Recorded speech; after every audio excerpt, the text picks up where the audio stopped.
É muito difícil de falar depois do Paulo, depois dessa aula, mas é fundamental para que a gente possa ter uma ideia realmente do que está acontecendo.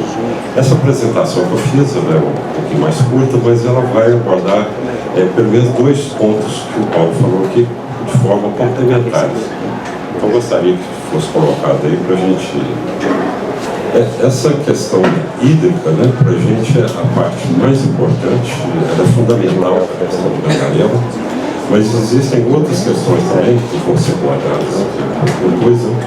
Mas eu acho que a gente tem que focar nessa questão hídrica, porque a gente está em uma situação atual de mudanças climáticas, que é o ponto central, né, hoje da questão ambiental, mas também não é só a questão climática. Quando a gente olha de uma forma mais geral, existe um instituto, o Centro de Resiliência de Estocolmo, que tem desenvolvido estudos na área ambiental e que colocam 9 limites planetários. Ou seja, o planeta está sendo atacado de 9 tipos diferentes de problemas. Um dos 9 é a mudança climática, que tem efeitos gravíssimos que todo mundo está referenciando. Agora, quando a gente olha no mapa lá de Estocolmo, o problema mais grave não é a mudança climática, só para vocês terem ideia. Então,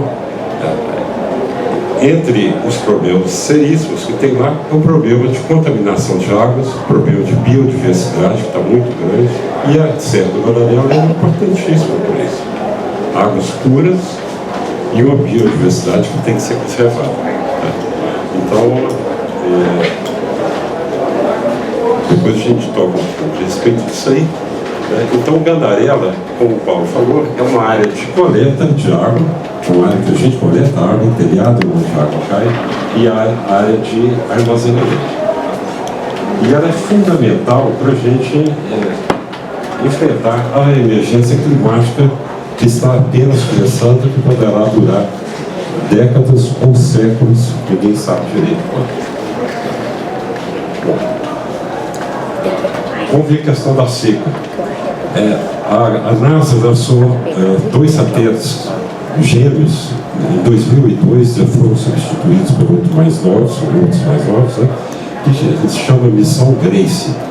E essa Missão Grace, ela tem como função principalmente medir a quantidade de águas, a distribuição de águas em todo o planeta. E ela faz isso medindo, pensando a Terra, a superfície da Terra, como se fosse uma balança mesmo, usando o processo de cálculo matemático profundo. Então esse mapa aí foi desenvolvido, é um mapa que precisa ser atualizado, ele é de 2018, 2019, mas basicamente é a mesma coisa. A atualização seria aumentar a área vermelha, ou seja, significa todas essas áreas vermelhas são áreas da Terra que estão perdendo água subterrânea. O planeta está desidratando, como diz o Paulo. Então é uma grave perda de água subterrânea. Então tem regiões, por exemplo, como a da Califórnia, que está ali, do México, a Groenlândia, a área toda da Groenlândia, o Alasca, o Oriente Médio, né? A área da Índia, aqui, a norte da Índia, Nepal. E se olhar a América do Sul, nós temos 3 áreas. Uma aqui no sul da Patagônia, outra aqui na região leste da Argentina e em Minas Gerais. Então, Minas Gerais, sul da Bahia, é uma das áreas do mundo que mais está perdendo água. E aí de uma forma gravíssima e acelerada. Então, quando a gente dá um zoom nessa região, a gente obtém isso aqui. Então, aqui tem as bacias dos rios, né? O Rio São Francisco, esse está aqui, o norte de Minas, até um pouco aqui por volta de Valadares, mais ou menos. Belo Horizonte está mais ou menos aqui. E também até o sul de Minas, ó, essa área, esse vermelho um pouco menos intenso, é a área do Brasil que mais está perdendo água subterrânea. Então existe uma desidratação dos nossos aquíferos, que ainda não foi estudada devidamente para saber qual que é o seu motivo. Mas pode ser mineração, pode ser captação de água em lençóis freáticos, pode ser, por exemplo, plantação de eucalipto aqui no norte de Minas, que suga a água. Então, isso são lençóis macro, né? Então, algumas regiões aqui dentro podem estar conservando seus aquíferos com água, mas, em geral, né, a região toda de Minas Gerais, como eu disse, são das regiões do mundo que mais está perdendo água.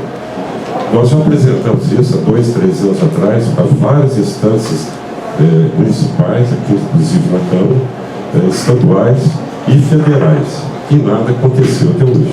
É como se isso não fosse uma realidade. Mais um zoom, né? Então aqui nós temos, por exemplo, as cidades que estão nessa área, e a gente vê também na região nossa de Tereza, Belo Horizonte está uma área que está perdendo muita água. Então qualquer aquífero que estiver nessa região, ele tem que ser conservado. E é possível que aquíferos como Gandarelas, né, não tenham sido ainda esgotados, né, mas em geral está perdendo a água, mas nós temos água no Gandarela. Então essa água tem que ser conservada. E isso tem que ser melhor estudado. Bom, isso aí é a questão da seca provocada pelas mudanças climáticas. Essas mudanças climáticas, todo mundo está vendo, não provoca só apenas seca. Ela também vai provocar eventos extremos de chuva. Ou seja, cada vez nós temos diferenças maiores. Quando a seca vem, ela é muito intensa, períodos grandes de seca, como a gente tem visto até no Amazonas, Pantanal, né, a quantidade de fogo que está lá. Que Grande Sul tivemos nos últimos anos, seca terrível, mas quando a chuva vem, ela vem de uma vez só, como aconteceu em maio no Rio Grande do Sul. Então, isso são alguns efeitos das mudanças climáticas, além do aumento da temperatura, né? Bom, eu coloquei aqui rapidamente alguns exemplos de eventos de chuva, vou passar rapidamente por eles também. Por exemplo, no dia 8, vamos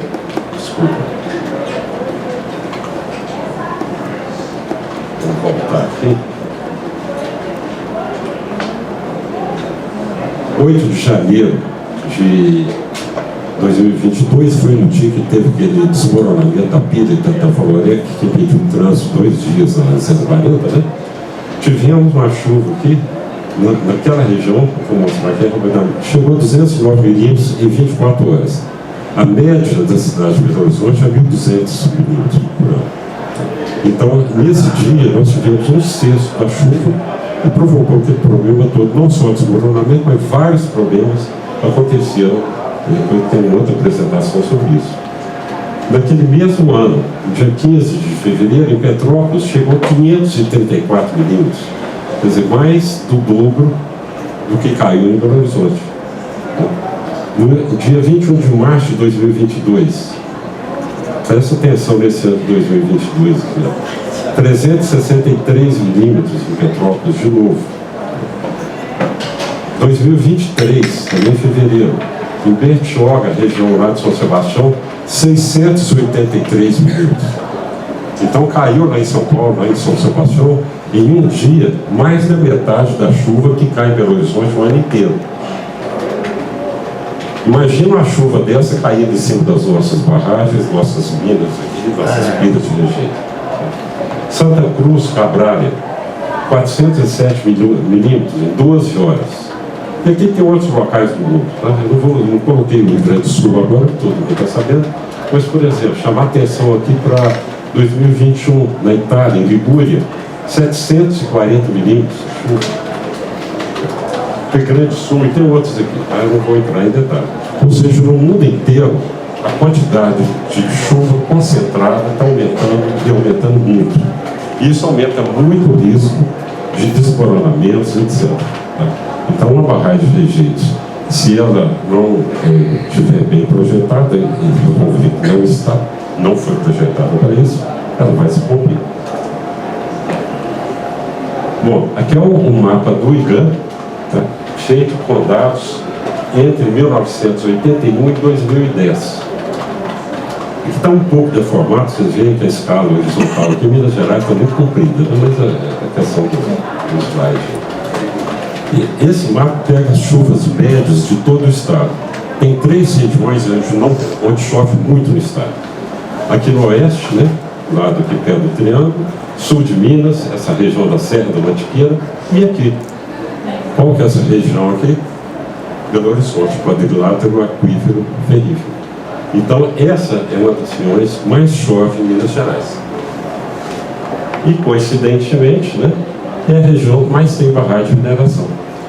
Ou seja, as barragens de mineração, nós temos 300, boa parte dos 340 barragens que nós temos em Minas Gerais, que estão cadastradas, né, como as mais perigosas, estão justamente na região que chove mais e que vai chover mais ainda com as mudanças climáticas.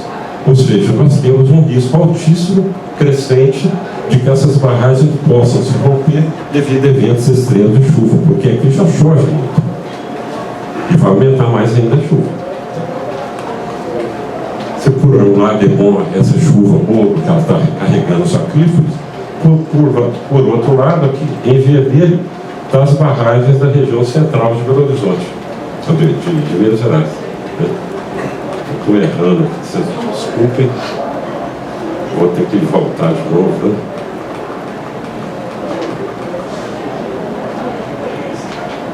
Aqui, ó, essa aqui é a Serra de Itajaí do Sul, aqui é a região da Serra da Moeda, Serra do Itabirito, lá, né?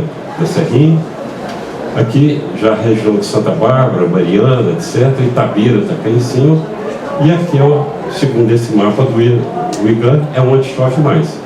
Quer dizer, tem uma concentração de chuva aqui em Belo Horizonte, mas tem outros mapas que mostram alguma coisa um pouco diferente, né? Mas também essa região toda, as zonas escuras, a diferença não é grande. Essa região mais escura, mais de 1.330 milímetros. A região um pouquinho menos, 1.260 a 1.330. Chuva, é muita chuva. Então, ou seja, nossas barragens, elas estão correndo um risco muito grande de desmoronamento devido a essas chuvas. E o que está de amarelo aqui, ó, são barragens que estão na bacia do Rio das Velhas. Agora é importante a gente notar o seguinte: onde que está o Gandarela? Ali está mais ou menos desenhado, não está com aquele detalhe que o Paulo colocou nos slides anteriores. Mas a região do Gandarela, ela está exatamente no meio das barragens aqui. Tem apenas 2 barragens aqui menores e o resto da região toda não tem barragem. E uma tem barragem pequena. Então, nessa região toda do Gandarela, aqui eu estou chamando só a serra, mas toda aquela região ao redor, né, tem poucas áreas de mineração ainda. No meio de um mar de barragens que estão debaixo de uma catarata de chuva devido à mudança climática. Então, ou seja, as águas que caírem aqui, elas não vão cair em cima de barragem ou não vão cair em cima de minas grandes ainda. Ou seja, seria uma área, águas que teriam condição de penetrar os aquíferos, ter qualidade boa e não ser ameaçado por desmoronamento de barragem. Então, o Rio das Velhas passa mais ou menos ali, ó. Então vocês podem ver o seguinte, que a maior parte das barragens de mineração estão praticamente todas na margem esquerda do Rio das Velhas. Então, se tiver evento extremo de chuva aqui, mesmo se não tiver, se desmoronar uma dessas, tudo que está do lado esquerdo corre para o Rio das Velhas.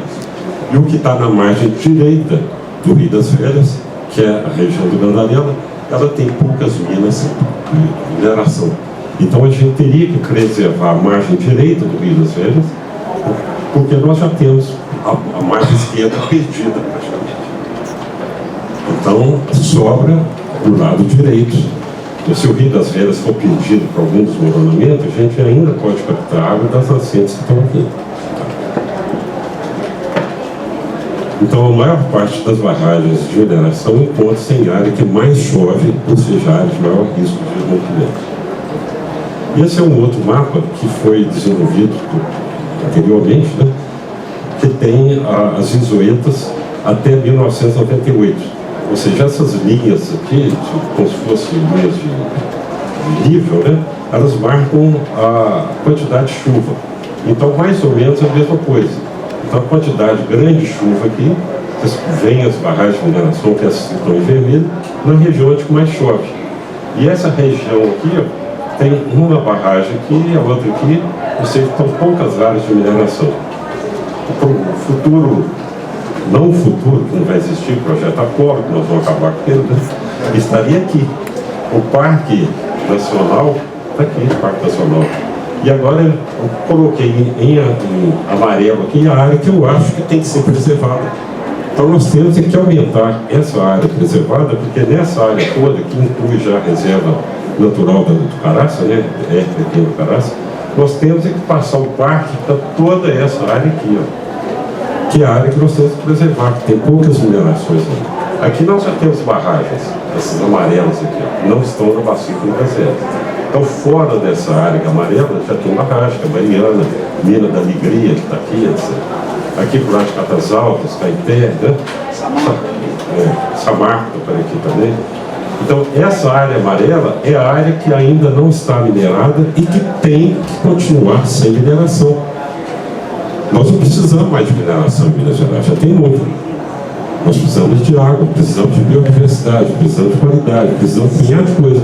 Porque nós estamos nos passando, como eu falei no princípio, né, de problemas ambientais, não só na área de mudança climática, mas na destruição geral do planeta. E essa área está muito preservada sob todo ponto de vista. Então, isso tem que ser conservado. Esse mapa aqui que eu fiz também foi só sobre as chuvas do dia 8 de janeiro de 2022. Onde está mais azul foi os pontos dos pluviosos que captaram mais chuva. Então vocês podem ver também, naquele dia, 2022, a mesma coisa, né? As chuvas maiores estão onde tem mais barragem. Um outro trabalho aqui que eu estou fazendo também, já é interessante de notar, que eu peguei as vazões do Rio das Feiras, vazões históricas medidas em Honório Picado. Né? Aí nesse gráfico, mostra as vazões acima de 280 metros cúbicos por segundo. Ou seja, são vazões que são 10 vezes a média do Rio das Feiras. Uma permanência muito pequena, ou seja, 0,1% do tempo só tem vazões acima de 280. E a gente, nessa linha horizontal, mostra os índices que fazem referência ao evento El Niño e Laninha. Ou seja, o que as águas do Pacífico têm a ver com as águas das Veias? Quando as águas do Pacífico estão mais frias, que essa região aqui mais azulada, a gente tem mais chuva. Então, aqui, ó, janeiro de 2022, foi a maior vazão já registrada na história do Rio das Feiras, foi naquele dia.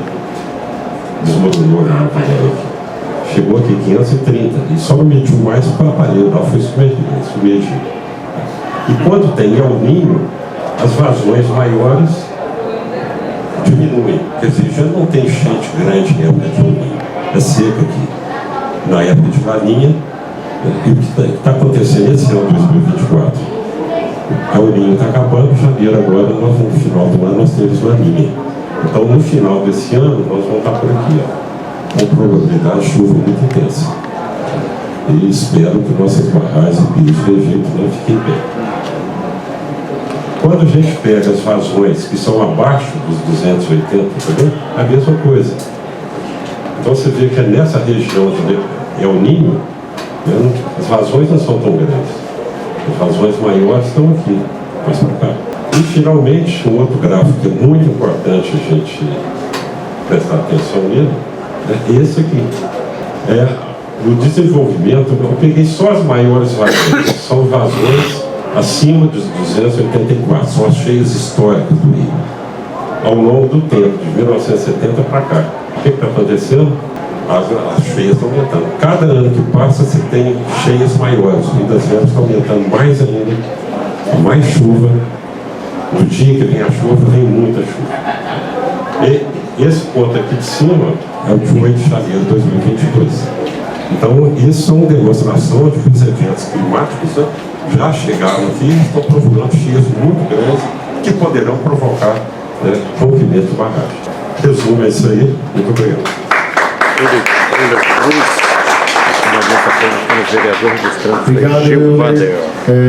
E a lama avançou qual dilúvio infernal. Acidente não foi, sabiam que não, mas tinham que produzir, tinham que produzir.